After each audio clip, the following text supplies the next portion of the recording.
Okay, hello everybody. Welcome to Korean Atlanta Mentorship. And in this video, we're just going to do another Velocity Banking review.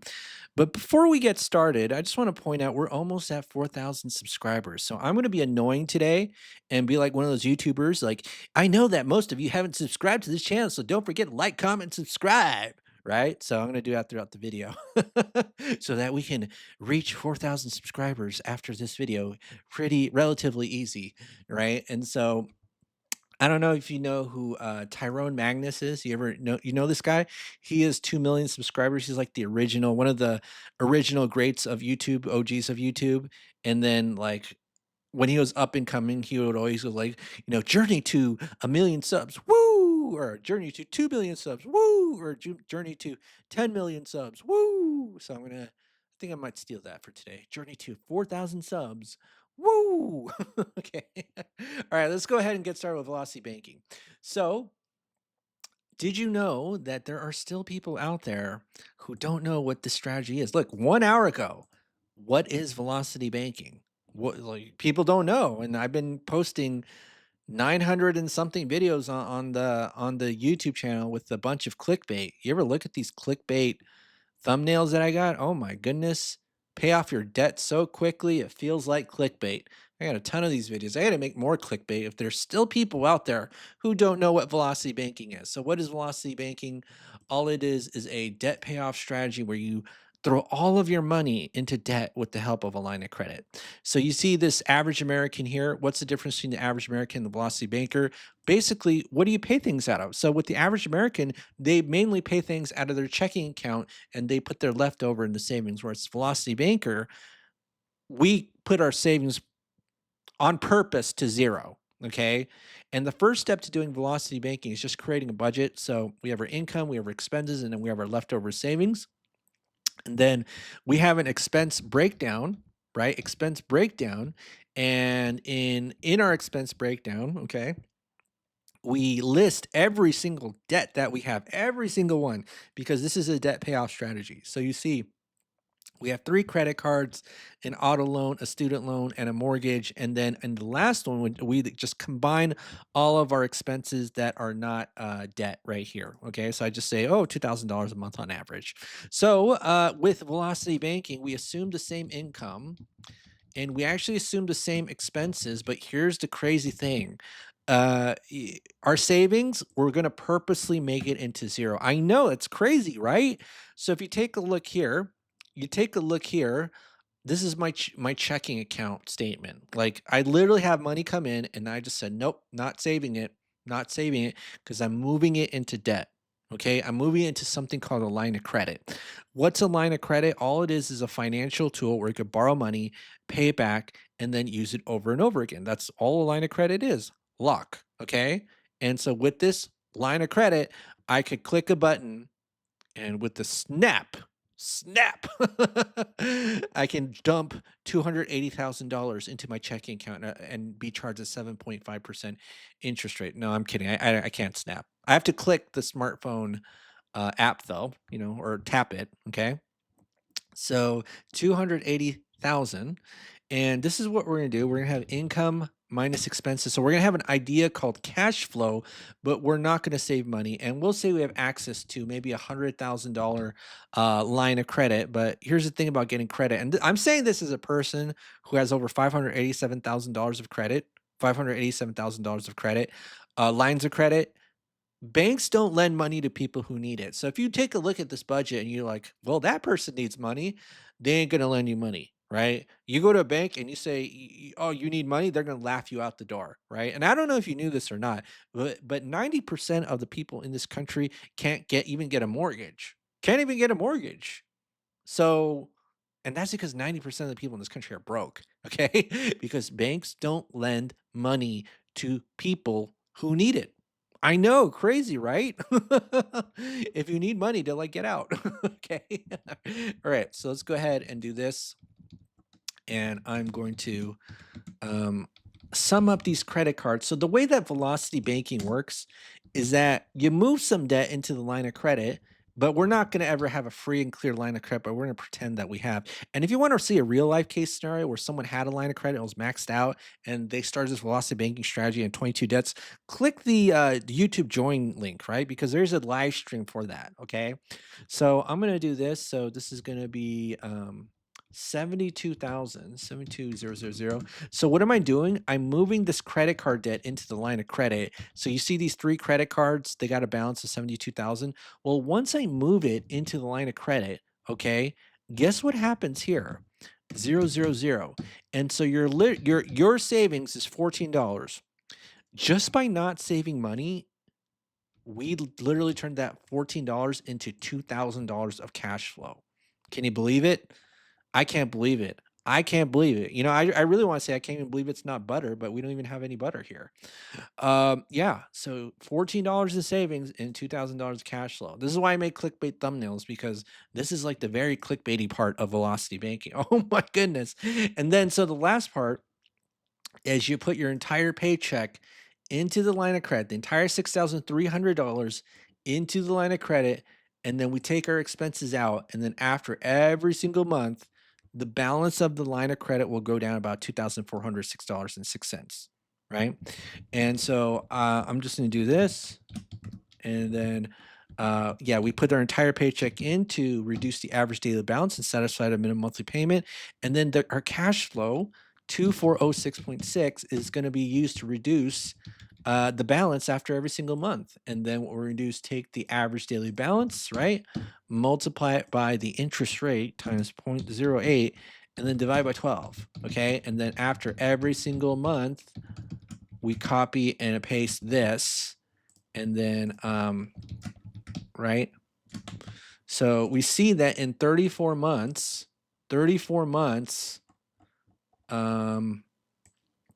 we paid it off. 34 months. Okay. So 34 months and then 72K, right? We paid it off. 34 months and 72K. All right. So now we got to go to our loan calculator, right? And then let me do 34, 34, 34. So if you did not know, but Excel has these financial uh, functions like this one right here, right? Where you can determine the payment amount if you have the original balance, interest rate, and the term in years, right?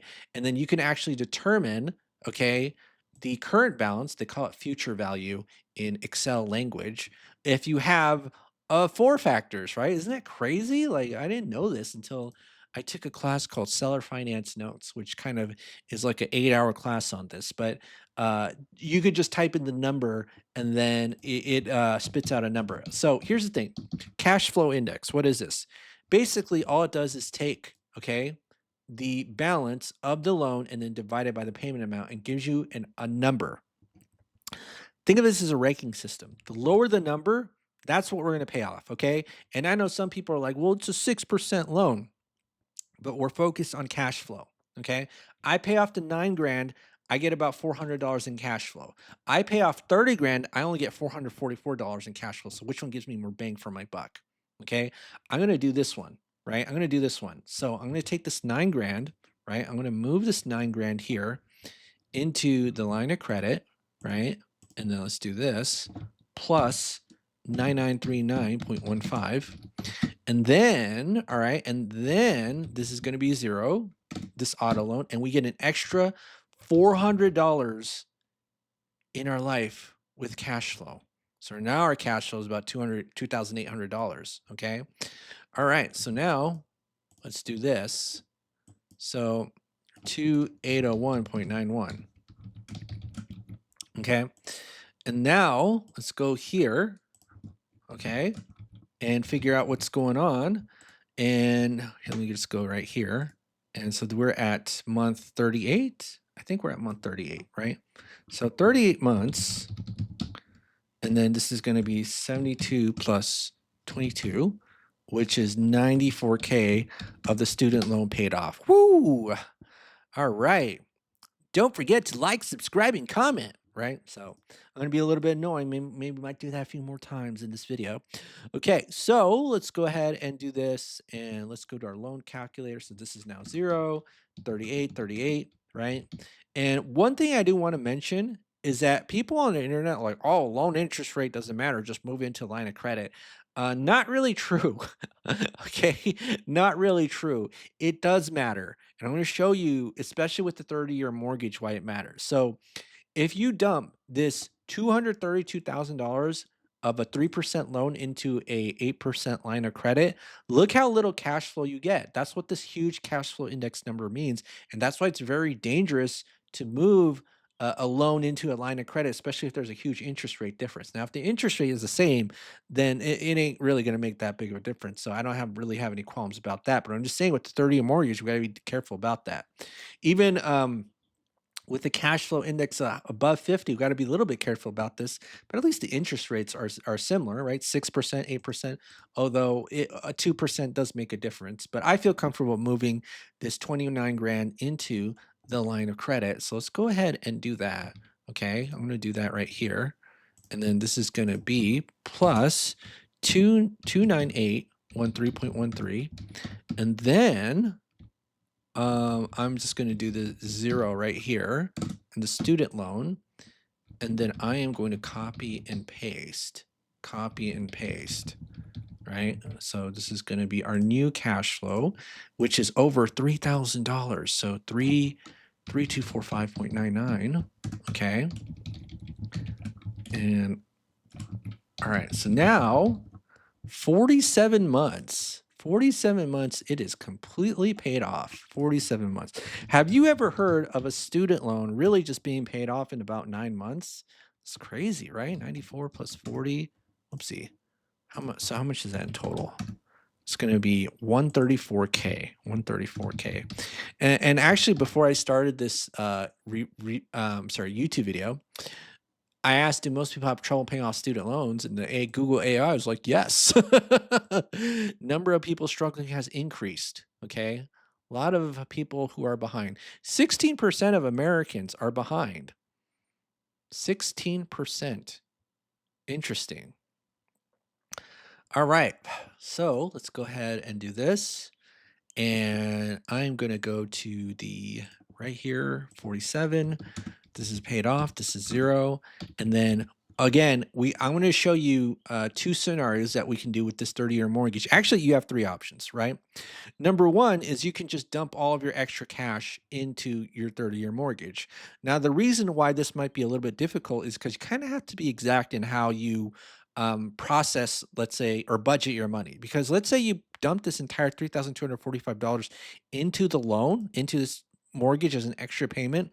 Well, you can't really get your money back. Now, here's the thing. Some people might say, well, okay, just dump all of your extra savings in, and then if you use your credit cards as a backup. Now, again, that's perfectly valid, but the reason that I personally would do that is just because I don't want to segregate my income, right? I don't want to segregate my income. So what do we mean by my income segregation? Basically, when you get paid, the reason why you're essentially making minimum payments on everything is because you're splitting your income into many different places rather than just putting it all in one place, right? So it just makes it easier for us to not segregate our income. But I get where people are coming from. But here's the thing, this is the default solution of putting all your extra cash into the loan. And guess how many people do it? Nobody. And I say this as a person who paid off my mortgage in 2 years and 9 months. You see this? This is just me bragging and flexing that I had a mortgage paid off in 2 years and 9 months. Yeah, I know, right? Yeah, I'm telling you, look at this. It's like, I don't even believe it myself. All right. So what we're going to do is we're going to just talk about something called chunking, right? And so what is chunking? It just means that you're just moving a little piece of the loan into the line of credit. So let's say out of this $228,000 balance, we just moved $7,000, which would make the balance 221,000 into the line of credit. So I'm going to go ahead and do that right here.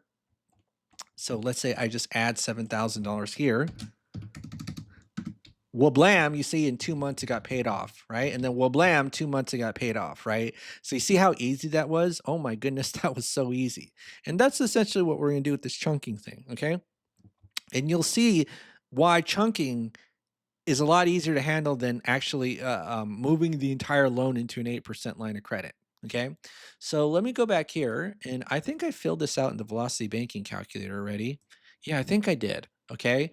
You see that it gets paid off in 4.8 years. So this is doing a $7,000 chunk. Now, let's do this. Let's move the whole thing into the line of credit, and you see, like, originally it was 17 grand. The reason why a first lien HELOC is no good is because now it's 55 grand of interest that you pay. Why would you pay, more interest than you have to, right? Like, you don't want to do that. That's stupid. Although some people on the internet do promote it. All right. So some people are like, well, is the calculator smart enough to know that the payment goes away? Yes, it is. Yes, it is. I'm the one with access to the calculator. But if you take a look here, you see the loan balance, and then you see the payment is never there anymore, right? There's no payment here. So calculator's smart enough to do that. And you know what's even really crazier? I'm going to show you something.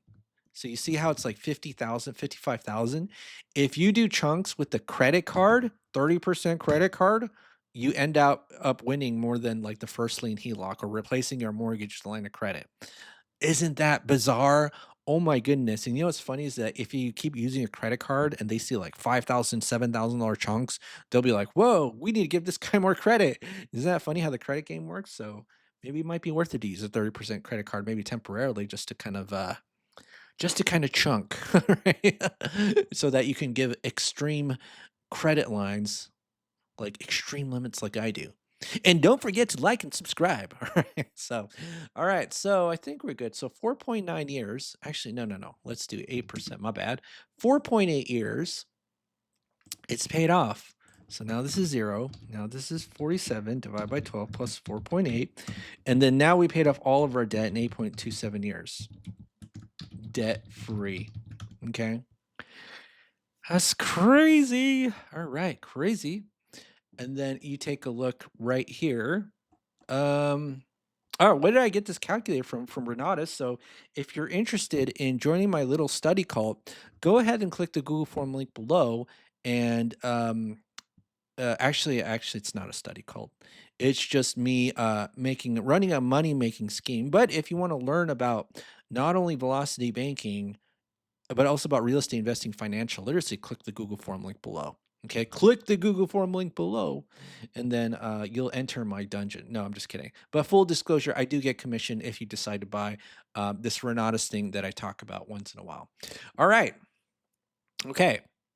So now I don't even know what I'm doing anymore because I ended the presentation. All right. Don't forget to like and subscribe and journey to 4,000 subs. Woo!